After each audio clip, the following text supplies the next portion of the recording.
Have you ever wondered how some ideas you heard yesterday on the street are already in today's news? Do you know how and why iPod, Facebook, or Twitter became so popular? All those are examples of how a trend is sparked and takes hold. Just like a virus affecting millions of people, these products reach a tipping point and a trend turns into a social epidemic.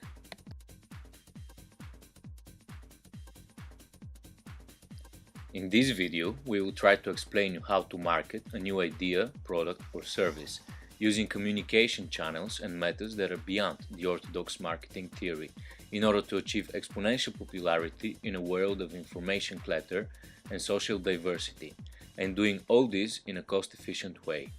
In order to do so, we will try to extend traditional marketing principles by combining the notions of connected marketing with the concepts developed by Malcolm Gladwell in The Tipping Point into a unified marketing theory.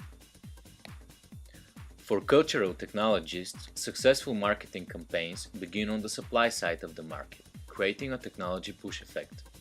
Continuous innovation creates new consumer needs, while gradually lowering prices allows products to cross the tipping point and achieve mass marketing. For marketers and business strategists, successful marketing campaigns begin on the demand side.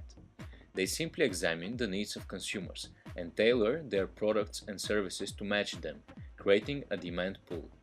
Today, successful marketing campaigns are consistent with the compromising view, adopting both supply and demand approaches by adjusting product strategies according to the costs and benefits when determining the adoption rate and the tipping point. Since the ever-changing consumer preferences create an infinite source of innovation, what you do need is a unique selling point that clients, customers, and consumers can articulate to each other.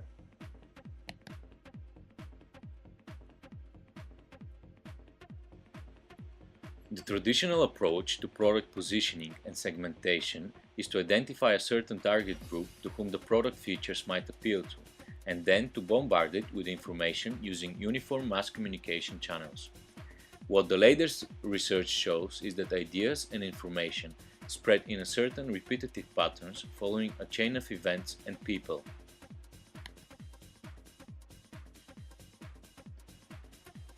A very prominent role in shaping public opinion has the opinion leader or the early adopter.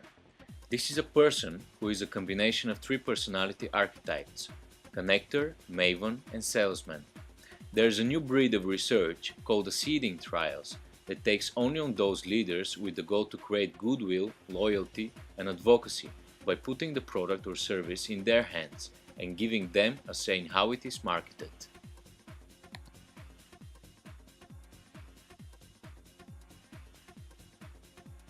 Just identifying the opinion leaders, however, is not enough. A marketeer must find a way to attract their attention and win their allegiance. The conventional theory of marketing says that the features of the product must be translated into consumer benefits. This is indeed important, but there is much more to it, if we want to initiate a social epidemic. In a world overflowing with information, Malcolm Gladwell calls the ability of a message to directly influence an individual and attain exponential popularity the stickiness factor. In contrast to the big and expensive advertising campaigns, a specifically tailored message with the right content and quality can reach the minds of a right group of opinion leaders with the same effectiveness and better cost efficiency.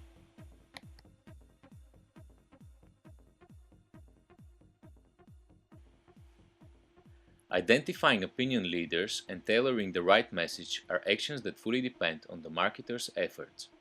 But limiting the approach to these points might neglect a very powerful external factor, the environment, or as Malcolm Gladwell labels it, the power of context. If the way a message is introduced is not aligned with the historical and social circumstances, it will not be able to break through. A perfect example that supports the notion of social epidemics is the characteristics of the contemporary society: high degree of connectivity among people, democratization of the mass media, and broader geographical expansion. Thinking about how to advertise, and first of all, there was also this certain insecurity of I first want to be sure I have a proper product before I start marketing to the masses. And And also word of mouth gives you a far more dedicated group of people than the ones that just want to try you out because they've seen your ad in the paper, and they will be far more judgmental than when you hear it from a friend. The last two principles of Schneider framework are concerned with the launching of word-of-mouth campaigns and turning them into buzz marketing. However, a question arises: is that enough for an idea to be successful?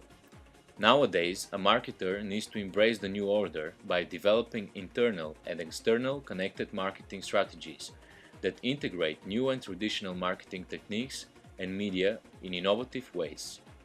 The perfect marketer with a vision to the future connects a brand to its clients, customers, and consumers, and vice versa, but also integrates the different ways in which marketers approach people, from viral, buzz, and word-of-mouth marketing to advertising, direct marketing, sales promotion, PR, and more across the whole marketing mix.